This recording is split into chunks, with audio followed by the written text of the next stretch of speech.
오늘은 무엇을 하든지 감사하라 라는 제목으로 하나님 말씀을 선포하도록 하겠습니다. 모든 사람들이 행복하기를 원합니다. 그래서 사람들이 행복을 찾기 위해서 여기저기 이렇게 기웃거리곤 하는 걸 보는 겁니다. 하지만 여러분, 행복은 어떤 물질이라든지 어떤 외부적인 조건으로부터 오는 것이 아니에요. 아무리 좋은 집에 살고 아무리 좋은 차를 타고 다닌다 할지라도 내 마음이 행복하지 않을 수 있는 겁니다. 정작 그렇다면 여러분, 우리가 뭔가를 소유하려고 하는 것, 더 뭔가를 움켜쥐려고 하는 것, 이런 것이 무슨 소용이 있겠습니까? 그럼 무엇을 이야기해 주는가? 여러분, 행복은 어떤 외적인 조건이 아니라 마음으로부터 비롯된다는 것을 보여주는 거예요. 믿음의 선배 밀러는 이렇게 말했습니다. 감사의 역량에 따라 행복의 크기가 결정된다. 내 이 중심의 감사의 역량에 따라 행복의 크기가 결정된다는 거예요. 성경도 곳곳에서 행복은 우리가 감사함으로부터 시작되는 것이라고 가르쳐 줍니다. 실제로 신앙생활을 하는 분들 중에서도 이렇게 보면은 날마다 불평과 불만을 입에 달고 사는 분들을 보게 돼요. 이런 사람과 함께 있으면 어때요? 내 마음이 먼저 막 점점 어두워지고, 심지어 나중에 시간이 지나면 나도 불평 불만하는 그런 사람으로 바뀌어 있는 것을 느끼게 되잖아요. 나도 모르게 막 불평 불만 쏟아놓고 있는 겁니다. 전염이 되는 거죠. 반면에 작은 것에도 감사하면서 찬송하는 사람이 있어요. 이런 분들의 얼굴에는 늘 잔잔한 미소가 있는 겁니다. 자족의 영성, 그죠? 스스로 만족하면서 늘 감사하는 마음이 있는 거죠. 이런 사람 옆에 있으면 가만히 있는데도 이 행복 바이러스가 넘어온다 그럴까요? 요즘 이제 바이러스 그러면은 학을 떼지만 그래도 행복 바이러스는 좋은 거잖아요. 점점 내 마음이 행복해지는 것을 느끼는 겁니다. 이 두 부류의 사람들이 보세요. 똑같은 인생 조건에서 살아가고 똑같이 이렇게 주일마다 모여서 예배 드리는 것 같고 하더라도 여러분, 이 삶의 질, 삶의 행복의 크기, 하나님 주시는 날마다 나중에는 축복의 크기도 완전히 달라지게 되는 겁니다. 이 시간 저의 질문은 이거예요. 여러분은 어떤 부류의 사람이십니까? 여러분은 감사하며 사는 사람이십니까? 아니면은 불평하고 원망하고 사는 사람이십니까? 하나님은 우리 한 사람 한 사람이 감사와 사랑과 믿음의 사람이 되기를 원하십니다. 자, 오늘 본문은 예수님을 만나서 새 사람이 된 이 성도가 실천해야 될 이 신앙 덕목에 대해서 가르쳐줘요. 골로새서 말씀 아닙니까? 그러니까 예수 그리스도의 이 복음에 대해서 언급을 한 다음에 사도가 이제 3장에서 쭉 언급을 하면서 예수 그리스도를 만나서 새 사람이 된 사람은 과연 어떤 특징이 있는가, 어떤 덕목을 지니고 살아가야 되는가, 그걸 이제 강조를 하고 있어요. 우리 행축 이후에 참 감사한 거, 오늘까지도 보니까 한 40여 분 이상이 등록을 하셨어요. 얼마나 감사한 일인지 모르겠습니다. 근데 이제 예수님 처음 믿는 분들이 여기 많이 앉아 계시는데, 예수 믿는다라고 하는 거 쉽게 말해서 우리가 이제 새 옷을 사서 헌 옷을 벗어버리고 새 옷으로 갈아입는 것과 이 비슷한 이치예요. 헌 옷은 어떤 걸 의미할까요? 옛 성품, 어떤 내가 옛날에 맺고 있던 어떤 죄악의 열매들, 내가 세상 가운데 뒹굴뒹굴 거리면서 거기가 행복이 있나 싶어서 신기루를 쫓는 것처럼 계속 갈망하는 마음으로 살던 그 불행하던 삶, 그걸 벗어버리고 이 새로운 삶을, 완전히 주님 주시는 새롭고 신비롭고 신적인 삶, 정말 영광스러운 그 삶을 살아가기 시작하는 겁니다. 특히 내가 정말로 구원받은 예수 그리스도의 제자, 하나님의 자녀됨의 가장 극명한 특징이 오늘 본문에서 말하고 있는, 강조하고 있는 감사예요. 감사입니다. 자, 오늘 본문 말씀에만 이렇게 눈으로 한번 보세요. 감사라고 하는 단어가 무려 3번이나 반복돼서 나오는 겁니다. 15절 하반절에 보니까 너희는 평강을 위하여 한 마음으로 부르심을 받았나니 너희는 또한 감사하는 자가 되라. 또 16절 하반에도 보니까 감사하는 마음으로 하나님을 찬양해라. 17절에도 또 무엇을 하든지 그를 힘입어서 하나님 아버지께 감사하라. 사랑하는 성도 여러분, 그리스도인은 마땅히 감사하는 사람이 되어야 합니다. 왜 그렇습니까? 우리가 구원받기 이전에 우리의 상태를 한번 생각을 해보세요. 사탄 마귀의 종으로서 실패와 저주와 온갖 파괴적인 열매들이 우리의 삶 가운데 주렁주렁 맺혀지지 않았습니까? 끊임없이 어떻게 하면 죄를 효과적으로 지을 수 있을까? 다른 사람들 눈에 띄지 않으면서 내가 이 쾌락을 즐길 수 있을까? 내 안위를 위해서. 하지만 여러분, 이제는 엄청난 은혜를 받고 예수 그리스도 그 십자가 보혈의 능력으로 말미암아 새 사람이 된 줄 믿습니다. 여러분, 예수 피로 말미암아 하나님의 자녀가 됐는데 우리가 감사할 수밖에 없는 거예요. 그래서 오늘 말씀을 통해서 정말 기도하며 바라는 것은 감사를 잃어버린 분들, 혹시나 지난 6개월 이렇게 지나오면서도 또다시 불평하고 불만하고 원망하고 이런 열매를 맺고 있는 분들이 있다면 다시 한번 결단함으로 말미암아 감사를 회복할 수 있기를 바랍니다. 그래서 이제는 내 삶에서 완전히 불평하고 원망하는 거 그치고 감사하고 찬송하며 사는 진짜 행복한 인생 될 수 있기를 축복합니다. 세 가지로 살펴볼게요. 첫 번째는 그리스도의 평강이 마음을 주장하게 하라, 이렇게 말합니다. 우리 한번 따라합시다. 그리스도의 평강이 마음을 주장하게 하라. 15절에 보니까 그리스도의 평강이 너희 마음을 주장하게 하라. 너희는 평강을 위하여 한 몸으로 부르심을 받았나니 너희는 또한 감사하는 자가 되라.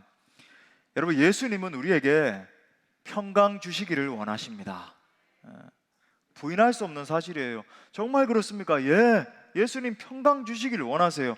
예수님이 이 세상 떠나시기 전에 제자들에게 주신 것이 평안, 평강 아니에요. 이게 다 똑같은 말, 평화, 영어로 말하면 피스를 말하는 것 아니겠습니까? 요한복음 14장 27절 우리 예수님 이렇게 말씀하시는데 우리 다 같이 읽겠어요. 시작.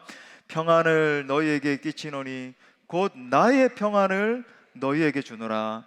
내가 너희에게 주는 것은 세상이 주는 것과 같이 아니하니라. 너희는 마음에 근심하지도 말고 두려워하지도 말라. 자, 말씀해 보니까 예수님이 주시는 이 평강의 특징을 한번 보세요. 세상의 어떤 명예와 물질 같은 것들이 주는 것과 같지 않다라고 이야기를 하잖아요. 여러분, 이 한국 사회를 바라볼 때 지금 2030 세대가 더 심하다 이렇게 말하는데 지금 전 세대가 사실 그런 것 같아요. 이 물질이 주는 어떤 평안을 잡아보려고 세상 어떤 외부적인 요인이 주는 평강. 지난주에도 기가 막힌 일가족이 그죠? 무슨 비트코인인가 거기다 또 손을 댔다가 그게 폭락을 하고 이게 상장됐던 게 폐지되니까 이 30대 가장이 아이까지도 6살 된 이 아이까지도 함께 그렇게 극단적인 선택을 하고, 얼마나 이게 지금 여러분 이게 좀 유행처럼 먼저 가고 있다 그래요, 한국 사회에. 그러니까 정상적으로 열심히, 물론 이게 지금 취업의 문도 좁아졌지만 그래도 작은 것에서부터 주어지는 것에서부터 열심히 일하면 먹고 살 수는 있잖아요. 그러면은 그렇게 열심히 하다가 또 길이 열리면 좀 더 넓은 곳으로 가고 이렇게 하면 되는 건데, 어떻게 해서든지 일확천금을 벌려고 하다 보니까 사람들이 여기 투자하자 저기 투자하자 여기에 매몰돼 있으니까 이렇게 불행한 일들이 지금 벌어지고 있단 말이죠. 하지만 보세요, 우리 주님이 평강을 주신다 그러는데 이 평강에 수식되어 있는 표현을 한번 보세요. 나의 평강을 준다 그러죠. 예수님이 나의 평강을 너희에게 준다 이렇게 이야기를 합니다. 무슨 말인가? 예수님 안에 있는 평안, 그러니까 신적인 평안, 하늘에 속한 평안을 주신다는 말씀입니다. 이게 여러분 예수님 믿는 자에게 주시는 평안이라고 하는 거예요. 자, 보세요. 사도 바울은 이 그리스도 안에 있는 평안, 예수 그리스도 나의 이 평안 말씀하시는 그 평안의 특징을 말하면서 뭐라 그랬냐면 모든 지각에 뛰어난 하나님의 평강이라고 이야기를 했습니다.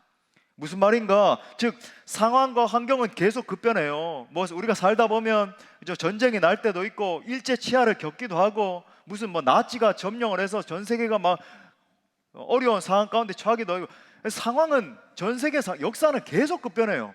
잠시 우리나라가 좀 안녕한 것 같았지만 또다시 갑자기 무슨 IMF도 왔다가 그죠? 2008년에는 금융위기도 왔다가 또 무슨 코로나도 왔다가, 이게 인생이란 말이죠. 그렇게 상황과 환경은 급변하지만 그 인정할 수밖에 없습니다. 그죠? 하지만 그 상황과 환경을 뛰어넘는 모든 지각에 뛰어난 모든 상황 가운데서 하나님이 주신 지혜로서 뛰어넘을 수 있는 바로 그 평안을 부어주신다는 말입니다. 우리 찬양하잖아요. 거친 파도 날 향해 와도, 세상 사람들처럼 그러면 엄몰 당하고 쓰러지고 그러는 겁니까? 뭐라 그래요? 주와 함께 날아오르리. 심지어 폭풍 가운데 나의 영혼 잠잠하게 주를 보리라. 할렐루야. 예, 그런 의미에서 여러분, 예수 그리스도께서 주시는 이 나의 평안, 이 평안은요 우리에게 최고의 선물이 되는 것입니다. 이거보다 더 귀한 게 어디 있겠어요? 죄인이 예수님을 믿고 그리스도인이 될 때 이 놀라운 평안을 소유하게 되는 겁니다.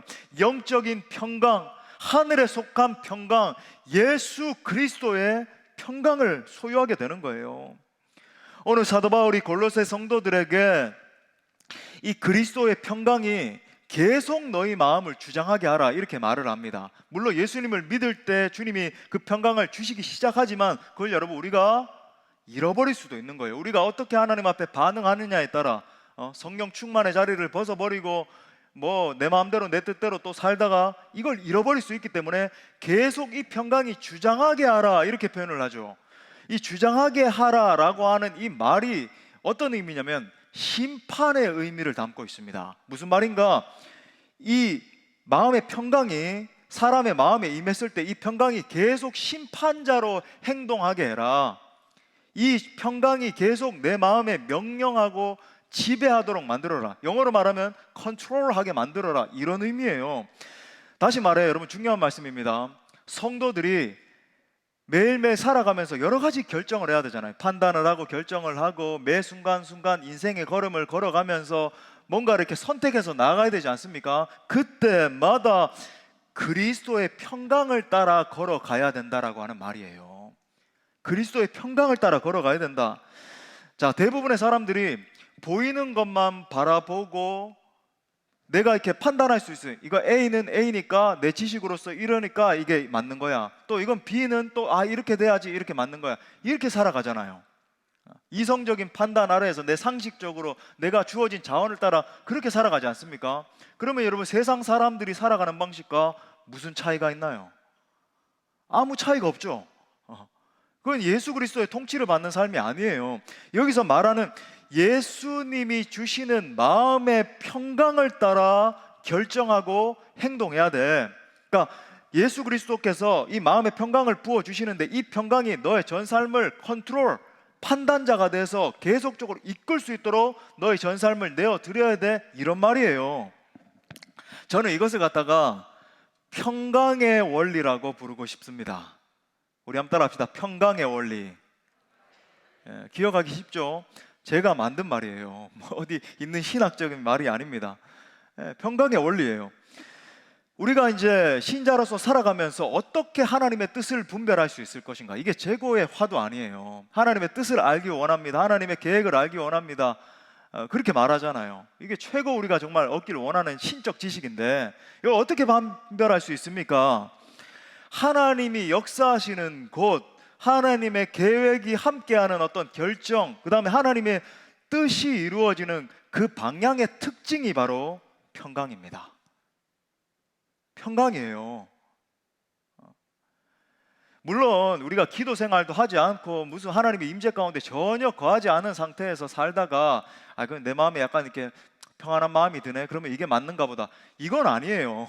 그러니까 전혀 내 지금 상태가 주 성령과 교통하지 않는 상태에 있는데 그게 어떻게 가능하겠습니까? 이런 건 해당 사항이 안 되고, 이거 정말 기도 생활하는 사람, 적어도 사랑하는 여러분, 금요 성령 집회, 수요 예배 정도는 나와서 새벽 기도 일주일에 하루라도 좀 나와서, 지금 이렇게 말씀드리면 또 뜨끔하는 분들 하루라도 좀 나와가지고 기도하는 사람에게 주시는 걸 말하는 거예요. 아무튼 우리가 기도 생활을 할 때 성령께서 주시는 그 말씀과 묵상을 붙들고 기도 생활을 그렇게 해나갈 때 성령께서 주시는 그 마음, 하나님이 계획하신 그 계획과 판단에 따라서 판단을 해야 되는데, 그 하나님이 예비하신 길의 특징이 뭐냐면 평강의 길이라는 말입니다.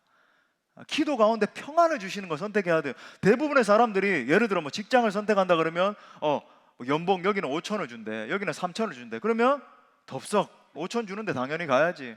여기는 뭐 유명한 S그룹이래, 여기는 뭐 L그룹 좀 뭐 두 번째 뭐 그룹이래. 그러면은 당연히 첫 번째 가야지. 부모들도 그러잖아요. 야야, 세상에서 좀 더 유명한 데 가야 돼. 이게 여러분 세상 사람들의 방식과 전혀 뭐가 다릅니까? 다 똑같지. 이건 하나님의 길이 아니라고 하는 거예요. 정말 여러 가지 뭐 3개, 4개 여러 가지 길이 있다라고 한다면 하나님 물어야 되는 거예요. 하나님, 정말 하나님이 원하시는 길이 무엇입니까? 하나님 예비하신 정말 그곳이 어디예요?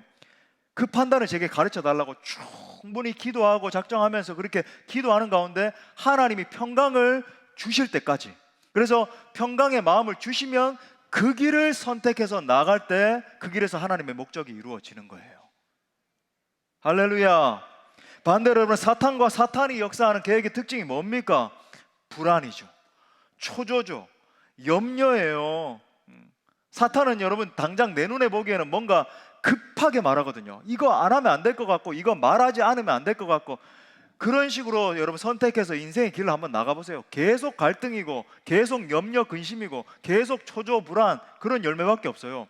계속 싸움하고 사람들하고. 여러분, 이렇게 평강이 중요한 겁니다. 자, 더불어서 뭐라 그러냐면 너희가 새 사람으로 부름받은 목적이 바로 이 평강을 위해서다. 부름받은 목적 자체가 이 평강을 위해서다. 이렇게까지 이야기를 하네요. 자, 우리가 신자로서 부름받은 목적이 이것 때문이랍니다.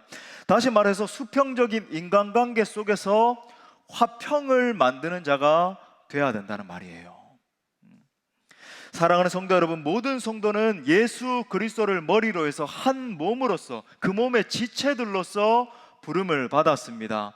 그 속에서 서로 사랑하고 화평 가운데 유기적으로 연결되어서 이 예수 그리스도의 몸을 세우도록 부름을 받았단 말이에요. 당시에 이제 골로새 교회는 그냥 평범한 상황 가운데, 뭐 우리 교회처럼 이런 상황 가운데서 지금 뭐 진행되던 그런 교회가 아닙니다. 이단들이 발흥을 해서 교회를 막 뒤흔들어 놓고, 특별히 영지주의가 침투를 해서 신적 지식을 지녀야 됩니다. 여러분들 이런 식으로 해서는 뭐 구원 못 받습니다. 뭐 이런 식으로 왜곡을 했단 말이죠. 지금 현대 지금 뭐 여러 가지 한국에 있는 그 이단들하고 비슷하죠.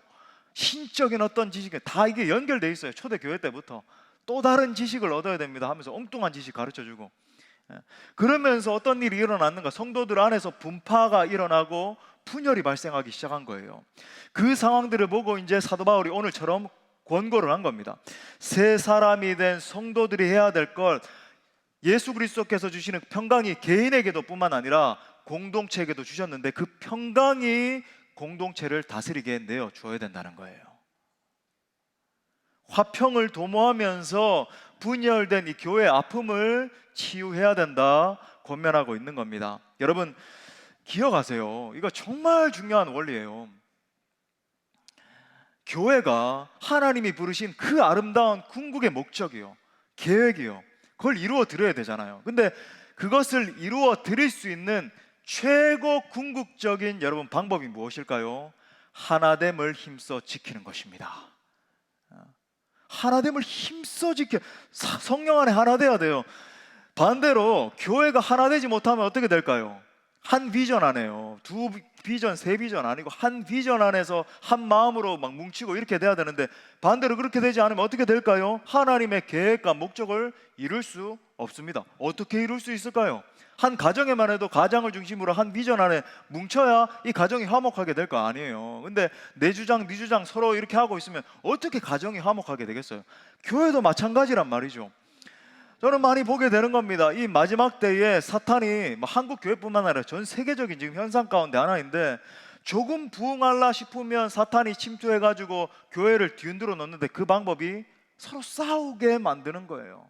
한 비전 아래에서 정말로 한 마음으로 모여서 막 사탄의 괴계를 멸하면서 전진해서 나아가는 게 아니라 이 주장 저 주장 내 주장이 맞고 이러면서 서로 싸우다가 점점 유린되고, 지난주에도 우연찮게 어떤 교회 갔는데 우리 합동축 교회였는데 결국은 그렇게 막 그런 증상들 가운데서 이미 한 몇 년 지난 일이죠. 분산이 돼가지고 다른 어떤 교단에 그 교회가 팔려가 버린 거예요.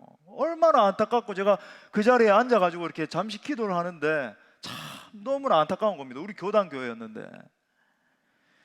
그렇기 때문에 사랑하는 성도 여러분, 이 개개인의 마음과 더불어 개개인의 마음에 예수 그리스도의 평강이 지배하게 이렇게 내어드림과 더불어서 교회 공동체도 그리스도의 평강이 지배하도록 여러분 내어드리고 이 영성을 사수해야 됩니다. 사수해야 돼요, 정말로 이 마지막 때에. 자, 그렇게 말한 사도가 15절 끝에서 이렇게 권고합니다. 보니까 너희는 또한 감사하는 자가 되라. 여러분, 결국 우리가 감사할 수 있는 이유가 무엇인가? 그 궁극의 이유, 우리에게 임한 그리스도의 평강 때문이에요. 그리스도의 평강이 내 개인에게 임했기 때문에 나 같은 죄인이 구속받고 하나님의 자녀가 된 것입니다. 그리스도의 평강이 우리 가정 가운데 임했기 때문에 우리 가정이 가정 천국을 이루고 우리 자녀들까지 후세까지 정말로 하나님을 경외하는 그런 가정이 설 수 있는 거예요. 그리스도의 평강이 우리 공동체 가운데 임했기 때문에 우리가 함께 서로를 불쌍히 여기고 사랑하고 붙들어주고 그러면서 하나님 나라를, 그죠? 하나님 나라의 비전을 향해서 함께 힘있게 달려갈 수 있는 것입니다. 여러분, 정말 그래요. 우리는 다른 이유 때문이 아니라 우리에게 임한 이 엄청난 그리스도의 평강이라 그럴까요? 정말 형언할 수 없는, 이 인간 설교자의 제한된 언어로 다 표현할 수 없는 엄청난 그리스도의 평강 때문에 감사할 수 있는 줄 믿습니다. 반대로 내 마음에 불평과 원망과 염려가 가득하다면 어떻게 우리가 감사할 수 있겠어요? 우리 안에는 예수님이 주신 신적 평강이 있는 겁니다. 그러므로 행복해지기 위해서는 감사의 눈을 떠야 하는 것입니다. 소유의 많고 작음을 떠나서 불행한 사람의 특징이 있죠. 감사가 없어요. 몇 년 전에도 우리 교회에 오신 것 같은데 이 구리 2단 상담소의 이 신현욱 목사님, 원래 그 신천지에서 지파장으로 있을 정도로 좀 이렇게 뭔가 중요한 역할을 했던 분인 것 같은데, 이분이 이제 예수님 믿고 회심하고 우리 총신신대원 졸업하시고 목사님 되셨잖아요. 그래서 어떻게든 이 신천지와 막 싸우는 그런 역할하고 또 거기에 빠져있는 분들 회심시키고 그런 역할을 하시는데, 이분이 이야기하시는 게 뭐냐면 이 이단들에 빠져있는 사람들의 특징이 뭐냐면 감사가 없다는 거예요. 끊임없이 불평하고 원망하고. 여러분, 신천지가 왜 저렇게 이렇게 전도 열심히 하는지 아세요? 우리 공동체도 그래도 열심히 전도하는 그런 공동체 중에 하나인데, 우리의 동기는 뭔가요? 어떻게 해서든지 저 불쌍한 영혼 아니에요. 사망 상태에 놓여있는 영혼들을 건져내서 우리 함께 천국 백성 것. 근데 여러분, 신천지들이 전도하는 동기가 뭔지 아세요? 이기적인 동기예요. 그 교리에 2명 이상 전도하지 않으면 구원 못 받는다, 이런 걸 교리에다 넣어놨기 때문에 이 동기가 뭘까요? 저 사람 2명 전도해야지만 내가 구원 받으려고 라고 하는 이 자기중심성이 딱 들어있는 거. 이기적인 동기가 사랑 아니에요, 여러분. 자기 구원 받자고 그렇게 전도하는 겁니다. 그게 뭐 부흥하는 것처럼 보이지만 결국은 어떻게 될까요? 자기 자아가 강화된 그 공동체에 무슨 평안이 있고 맨날 싸우고 경쟁하고 뭐 이런 거 다는 거예요. 하지만 여러분, 감사하면 행복해지는 것입니다. 오늘 말씀처럼 나에게 주신 이 엄청난 그리스도의 평강으로 인해서 감사할 수 있기를 축복합니다.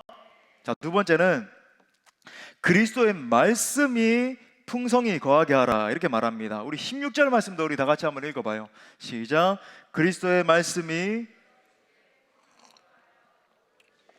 피차 가르치며 권면하고 시와 찬송과 신령한 노래를 부르며 감사하는 마음으로 하나님을 찬양하고. 자, 그리스도의 말씀이 너희 속에 풍성히 거하게 하라, 이렇게 말하죠. 여기서 이제 거하다라고 하는 말이 이제 헬라어로 에노이케이토라고 하는 단어를 쓰고 있는데, 이건 뭐냐면 누구에게 거하는 것뿐만 아니라, 그죠? 그 속에 거하는 것뿐만 아니라 그에게 영향까지도 끼치는 것. 그러니까 영어로 말하면 affecting 하는 것, 그걸 말하는 거예요. 자, 이 말씀이 뭔지 이렇게 설명을 하면 조금 추상적일 수 있습니다. 그래서 제가 이걸 이제 한번 풀어서 한번 묘사를 해보겠습니다. 여러분, 이걸 잘 들으셔야 돼요. 그래야 여러분 이 말씀대로 설 수 있는 거죠.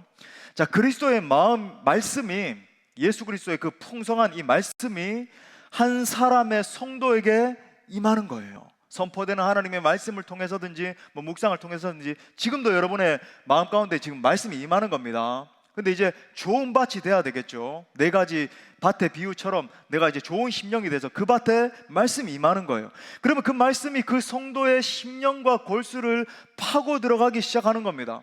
그렇게 심령 깊은 곳으로 파고든 그 말씀은 그 성도의 모든 죄된 본성들을 수술하기 시작하죠. 정련시키고 깨끗하게 만들기 시작하는 거예요.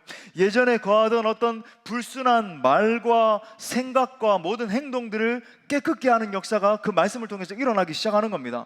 그 대신에 말씀이 점점 내 안에 깊이 자리 잡으면서 뿌리를 내림과 동시에 그 사람의 언어와 사상과 지식까지 완전히 새로워지는 거예요. 그런 역사가 내 안에서 계속 반복되고 반복되다 보면 그 말씀의 능력이 그 성도의 내면과 삶 전체를 지배하기에까지 이르게 됩니다. 결국 그 말씀의 능력이 그 성도의 삶의 모든 방향과 길을 제시하게 되는 거예요. 이것이 바로 본문이 말하는 그리스도의 말씀이 풍성히 거하는 성도의 특징입니다. 이 시간 여러분의 자신의 이 심령 상태를 한번 관찰해 보십시오. 나는 과연 이 그리스도의 말씀이 내 안에 파고들어서 이런 변화의 역사가 일어났는지, 아니면은 여전히 내 고집과 정욕과 욕심이 내 중심 가운데 자리 잡고 있어서 여전히 나를 불편하게 하고 힘들게 하고 감사치 못하게 하고 그러지 못하고 있는지. 여러분, 말씀의 능력이 내 중심 가운데 자리 잡아서 내 세계관과 가치관과 언어와 여러 가지 분별력들을 변화시키지 않으면요, 결코 진정으로 감사하는 자가 될 수 없습니다. 될 수 없어요. 하지만 말씀이 내 마음속에 풍성히 거하면 우리의 심령으로부터 새로워지기 시작해요. 하나님의 말씀이 내 속에 들어와서 새로운 집을 짓는다 그럴까요? 새로운 어떤 멋진 집을 건축하는 겁니다. 예전에는 사탄과 이 사탄이 주는 여러 가지 죄악의 열매들이 내 심령의 집 가운데서 여러 가지 더러운 열매들을 주렁주렁 맺었다라고 한다면, 이제는 주 예수 그리스도께서 거하실 만한 거룩한 처소, 그죠? 영광스러운 곳, 정말 예수 그리스도께서 내 안에 거하셔서 통치하시는 그 엄청난 하나님의 꿈과 비전을 품은 장소로 변혁되는 것이죠. 그 말씀의 능력 한번 우리 다 같이 읽어요. 시편 119편 11절 말씀 읽겠습니다. 시작. 내가 주께 범죄하지 아니하려 하여 주의 말씀을 내 마음에 두었나이다. 할렐루야. 여러분, 말씀이 내 마음속에 풍성히 거하면 그 말씀이 우리 속에서 일하십니다. 그 결과 말씀이 우리를 지혜로 가르치기 시작하는 거예요. 말씀이 우리로 하여금 찬양하게 하고 말씀이 우리로 하여금 감사하게 만드는 것입니다. 이것이 진정으로 행복한 사람 아니겠습니까? 자, 한 가지만 덧붙일게요. 지금 공동체적인 말씀도 언급하고 있으니까. 그러면은 이 말씀의 역사는 언제, 어떨 때 극대화됩니까? 이 말씀에 따르면 모든 지혜로 피차 가르치며 권면하라 그러죠. 이때 그런 역사가 일어난다 그래요. 여러분, 은혜는 교제하며 나눌 때 배가 됩니다. 불평, 불만하고 뒷말하고 이런 것도요, 여러분 그렇게 해보세요. 배가 돼요. 공동체 망합니다. 그렇게 하다가 근데 여러분, 은혜도 서로 나누고, 그죠? 이걸 갖다가 서로 막 적용한 걸 갖다가 서로 세우면서 이렇게 한번 해보자, 격려하고 할 때 배가 되는 역사가 일어난다. 비록 자신의 깨달음이 보잘것없이 느껴진다 할지라도 일단 나누기 시작하면 그 은혜가 점점 더 커지는 것을 보게 돼요. 자, 그렇다면 교회에서 어떻게 하면 이 기능이 가능하게 할 수 있을까? 그 정답이 바로 소그룹에 있습니다. 여러분, 우리 교회는 뭘까요? 맞아요, 가정교회에 있어요. 그 정답이 가정교회에 있어요. 가정교회에서 서로가 하나님의 말씀을 나누고 적용하는 것이 매우 중요합니다. 여러분, 가정교회가 단순히 그냥 서로 그냥 친목을 다지고 이런 모임이 절대로 돼서는 안 돼요. 우리 리더분들 잘하고 계시지만은 여러분, 중심을 세워야 됩니다. 반드시 하나님의 말씀을 나누고 그것을 적용하고, 서로 좀 이렇게 뒤처진 지체가 있으면 말씀을 통해서, 그죠? 서로 묵상하면서 새로 세워 나갈 때 이 말씀의 역사가 배가 되는 거예요. 자, 이 구도를 제가 한번 그려보겠습니다. 대그룹으로 이렇게 모였을 때는, 우리 공적인 예배에서 대그룹으로 모였을 때는 말씀을 청종하는 거죠. 그죠? 뭐 묵상을 할 때도 말씀을 청종하겠지만 특히 대그룹에서 말씀을 청종합니다. 그 다음에 소그룹으로 모였을 때는 가정교회에서는 말씀의 은혜를 나누는 거예요. 서로 나누면서 배가 되는 겁니다. 그리고 삶의 자리에 여러분 각자 홀로 섰을 때는 그 말씀을 실천하고 적용하는 거예요. 그려지십니까? 예, 그렇게 되는 거예요. 아무쪼록 그리스도의 말씀이 여러분 속에 더욱 풍성히 거할 수 있기를 축복합니다. 마지막 세 번째, 자, 결론적이죠. 무엇을 하든지 하나님 아버지께 감사하라, 이렇게 말합니다. 우리 또 다시 선포하겠습니다. 무엇을 하든지 하나님 아버지께 감사하라. 예, 사도가 이 단락을 이렇게 마무리하네요. 17절에 보니까 또 무엇을 하든지 말에나 일에나 다 주 예수의 이름으로 하고 그를 힘입어 하나님 아버지께 감사하라. 예수 그리스도로 인해서 하나님 아버지께 감사하라, 이렇게 말합니다. 구원의 은혜를 말하는 거죠. 그리스도께서 주신, 우리에게 주신 이 엄청난 구원받은 자에게 주님이 말씀하시는 거예요. 그 구원의 은총을 소유한 사람에게 또 사도가 이렇게 말합니다. 데살로니가전서 5장 18절에 보니까 범사에 감사하라. 이것이 그리스도 예수 안에서 너희를 향하신 하나님의 뜻이니라. 이거보다 더 분명한 말씀이 어디 있겠어요? 예수 그리스도 안에서 너에게 주신 하나님의 뜻이 이거다. 감사하는 거다. 이 말씀에서 범사에 감사하라라고 하는 말은 어떤 상황에서도 감사하라는 말씀 아닙니까? 범사라는 것은 모든 일들, 어떤 상황에서도, 힘들 때도, 눈물이 날 때에도, 안 되는 것까지도 결국은 합력해서 선을 이루게 하실, 궁극적인 목적을 이루실 그 주님을 바라보면서 감사하고 기뻐하고 찬양하는 걸 말하는 거예요. 시인 고도원 씨는 아침 편지에서 이렇게 말을 합니다. 행복을 선택하는 가장 좋은 방법은 지금 내게 주어진 것을 감사하는 것입니다.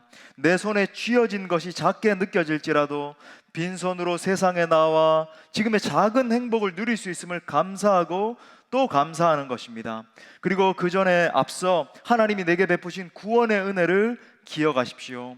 불평으로 가득했던 삶이 감사와 기쁨으로 채워질 것입니다. 실제로 우리가 하나님의 뜻대로 감사하며 살아갈 때 행복해질 뿐만 아니라, 제가 지금 여러분에게 어떤 심리적인 변화 이런 거 언급드리는 게 아니잖아요. 우리 마음 가운데 진짜 궁극적인 행복이 일어날 뿐만 아니라 여러분, 기적의 축복을 주십니다. 기적을 맛보게 돼요. 보통 사람들은 무엇을 그냥 좋은 일이 일어나면 그냥 감사하잖아요. 그죠? 자녀가 대학에 합격하면 감사하고, 무슨 좋은 일이 일어나면 감사하고, 이런 식으로 하잖아요. 하지만 여러분, 그리스도인들은 이미 감사할 일들이 일어날 것을 바라보면서 미리 감사하는 자들인 거예요. 세상 사람들은 어떻습니까? 기쁜 일이 생기면 감사하는데, 우리는, 예수 믿는 우리는 감사하면서 먼저 선언적으로 감사할 때 기적과 같은 역사가 일어나는 것입니다. 성경에 보면 감사로 기적을 만드는 예가 굉장히 많이 나온다는 것을 볼 수 있어요. 요한복음 11장에 보면 예수님이 죽은 나사로를 살리는 장면 나오지 않습니까? 나사로가 병들어서 죽게 됐다는 소식을 듣게 됐지만 예수님이 즉각적으로 가시지 않죠. 일부러 그렇게 하나님의 역사를 나타내시기 위해서 금방 가신 게 아니에요. 나사로가 죽은 뒤에 예수님이 오시고 나사로의 누이 마르다가 막 원망을 하면서 예수님 앞에 이렇게 말합니다. 요한복음 11장 32절 중반에 보니까 주께서 여기 계셨더라면, 주님 왜 진작에 안 오셨냐는 거예요. 여기 계셨더라면 내 오라버니가 죽지 아니하였겠나이다. 이렇게 전부 다 낙마하고 절망하고 울고 있는데 41절에 보니까 예수님이 감사의 기도를 드리시는 거예요. 보니까 돌을 옮겨 놓으니 예수께서 눈을 들어 우러러 보시고 이르시되, 지금 무덤을 바라보면서 예수님 이렇게 하는 거예요. 아버지여, 내 말을 들으신 것을 감사하나이다. 세상 사람들 보면 이거 황당한 일 아닙니까? 이미 내 오라버니 죽었고 다 절망의 상황이 다 덮고 있는데 감사합니다, 이러시고 계시는 거예요. 그런데 우리가 다 아는 것처럼 감사 기도를 드리고 나사로의 무덤을 향해서 나사로야 나오라 명령했을 때에 죽은 자가 살아난 것입니다. 보세요, 예수님이 나사로가 살아난 다음에 감사한 것이 아니라 먼저 감사의 기도를 드리고 무덤을 향해서 명령하니까 기적의 역사가 나타난 거죠. 실로 감사가 기적을 만든 것입니다. 또한 여러분, 이런 예는 다니엘의 경우에서도 볼 수 있지 않겠습니까? 다니엘도 감사할 수 없는 상황 속에서도 감사하지 않았어요. 포로가 되어 잡혀온 다니엘이 왕의 총애를 받으니까 주변에 있는 신하들이 질투해서, 항상 이 질투가 이게 문제예요. 질투를 해가지고 어떻게 하면 저놈 저 다니엘을 갖다가 잡아가지고 죽일까, 이렇게 생각을 하면서 이 다니엘이 하나님을 예배한다는 것을 알고 누구든지 이 왕 외에 사람이라든지 어떤 신에게 이렇게 경배를 하면은 잡아다가 사자굴에 넣읍시다, 이런 법을 갖다가 땅땅땅 통과를 시켜버린 거죠. 우리 눈에 보기에 여러분, 이 뭐 다니엘이 처해질 상황 너무 명료한 건 아니에요. 이제 뭐 다 죽었다, 이제는 뭐 우리로 따지면 세상 아마 다 대부분 그럴 거예요. 이제 나는 죽었다, 어떻게 합니까? 목사님, 이제 나 이제 죽게 됐어요. 눈물 콧물. 그런데 여러분, 이 상황 가운데 다니엘이 어떻게 반응하나요? 다니엘서 6장 10절에 보니까, 우리 너무 잘 아는 말씀이지만, 다니엘이 이 조서에 왕의 도장이 찍힌 것을 알고도 자기 집에 들어가서는 윗방에 올라가 예루살렘으로 향한 창문을 열고, 이 말씀이 너무 은혜되잖아요. 전에 하던 대로 한결같은 마음으로 하루에 3번씩 무릎을 꿇고 기도하며 그의 하나님께 감사하였더라. 여러분, 이 영성은 나는 정말 죽으면 죽으리라, 우리 에스더서 한참 묵상했는데, 에스더와 같은 그 믿음을 소유한 사람만이 할 수 있는 그런 영성 아니겠어요? 기도하는 내게 뭐 어떤 일이 일어나겠는가? 정말 하나님이 날 건져내실 것이다. 그리고 건져내지 않더라도, 그리 아니하실지라도 나는 하나님 앞에 무조건 감사하면서 찬양하며 나가겠습니다. 그런 영성 아니겠어요? 이렇게 감사할 때 우리 아는 것처럼 사자의 입에서 다니엘을 건져내신 것입니다. 여러분, 감사에는 능력이 있습니다. 감사를 생활 속에서 실천하는 사람만이 하나님의 기적을 체험할 수 있는 거예요. 우리 큰 소리로 한번 따라합시다. 감사가 기적을 만듭니다. 우리 옆에 계신 분들에게도 우리 선포합시다.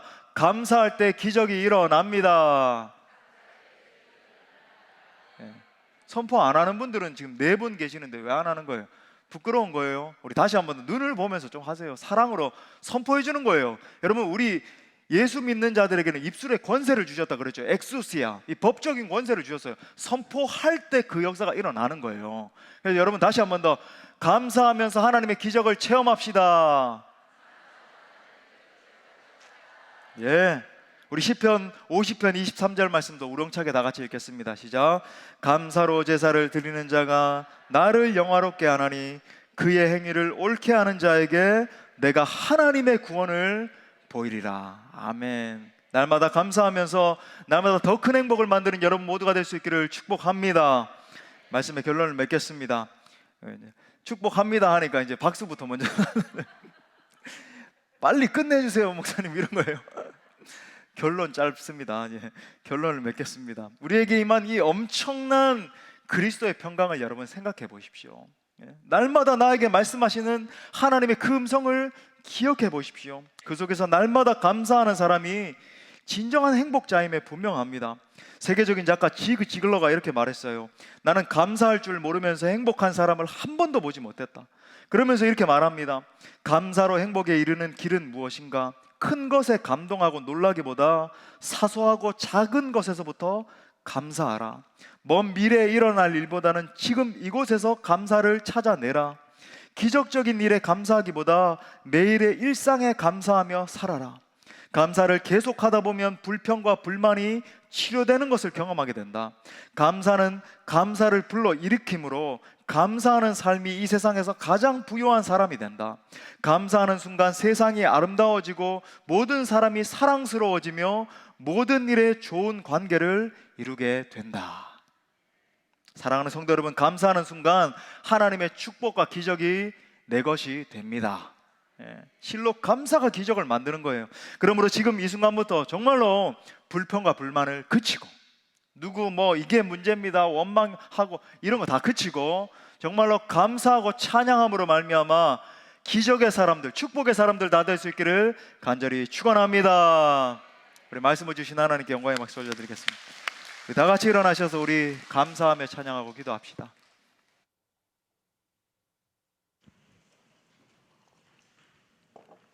감사하신 하나님, 에베레셀 하나님, 우리 뜨겁게 찬양하고 기도합시다. 감사하신 하나님, 감사하신 하나님, 에베네셀 하나님, 살아계신 하나님, 살아계신 하나님, 에베네셀 하나님, 여기까지 인도하셨습니다. 여기까지 인도하셨네. 하나님 앞에 감사하며, 감사하신 하나님, 여기까지 인도하셨네. 여기까지 인도하셨네. 살아계신 하나님, 감사하신 하나님, 에베네셀 하나님, 살아계신 하나님, 에베네셀 하나님. 우리 다시 한 번 더 우리를 인도하시는 그 주님 앞에 감사하신 하나님, 에베네셀 하나님, 에베네셀 하나님, 그 주님 살아계십니다. 살아계신 하나님, 우리를 축복하기 원하시는 에베네셀 하나님, 에베네셀 하나님, 우리 하반기에도 장래에도 인도하실 것입니다. 장래에도 인도하시리. 감사하신 하나님, 장래에도 인도하시리. 장래에도 인도하시리. 살아계신 주님, 살아계신 하나님, 우리 감사하면서 두 손 높이 들고 감사하신 하나님, 에베네셀 하나님, 살아계신 하나님, 에베네셀 하나님, 감사하신 하나님, 감사하신 하나님, 에베네셀 하나님, 살아계신 하나님, 아멘. 에베네셀 하나님. 이 시간에 우리 말씀 붙들고 기도할 때 그리스도의 평강을 주시고 말씀을 주신 그 주님의 엄청난 은혜를 기억하면서 기도합시다. 나같이 못난 죄인을 구하시기 위해서 예수께서 행하신 위대한 은총을 우리 깊이 생각합시다. 그리고 날마다 어떠한 상황 속에서도 감사하는 삶을 살겠습니다. 결단하며 기도합시다.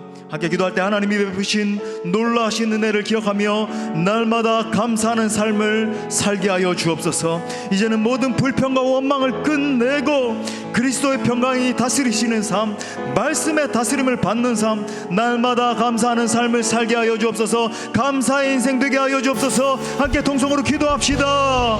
할렐루야. 주님 감사합니다. 감사합니다. 주님